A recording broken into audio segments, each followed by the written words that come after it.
there is a chance you may not die alone, 'cause you're probably someone's incredibly specific niche fetish.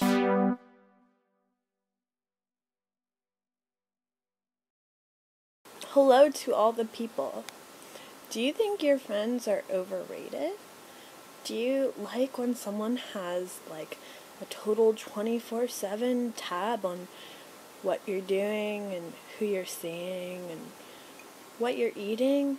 Like a special interest in what you're eating? Then I'm totally the girl for you.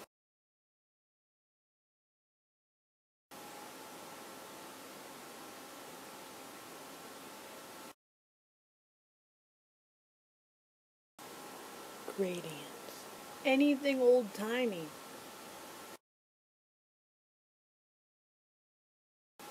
People who don't make compromises.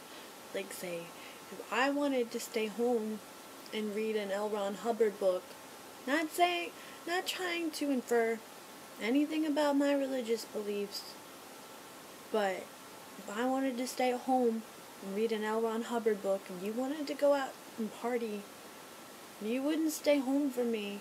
Maybe do a stress test and, read about Dianetics.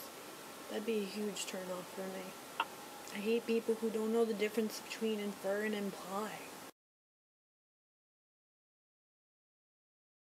I'm really good at writing passive-aggressive emails.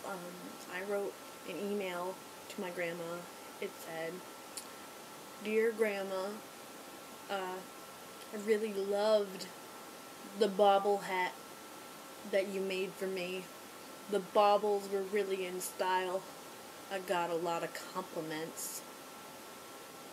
I wonder sometimes if you want me to be complimented to death, that you love me so much that you wanted me to be complimented to death."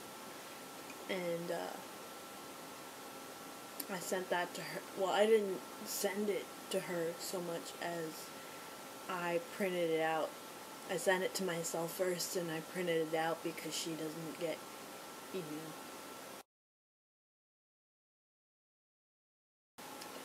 My fantasy would be like to kiss on a horse in 18th century. In the 18th century, like in 18th century clothes. Or like in the 14th century on a horse. Kissing. Except for the 14th century was like totally disgusting. It smelled really bad. They had bad sanitation. And that's why like all those French writers like Rabelais and the Marquis de Sade, they totally associated poop and sex because that was just like a fact of life back then. So that's why I wouldn't kiss on a horse in the 14th century. I want a man who is as physically close to a cat as possible.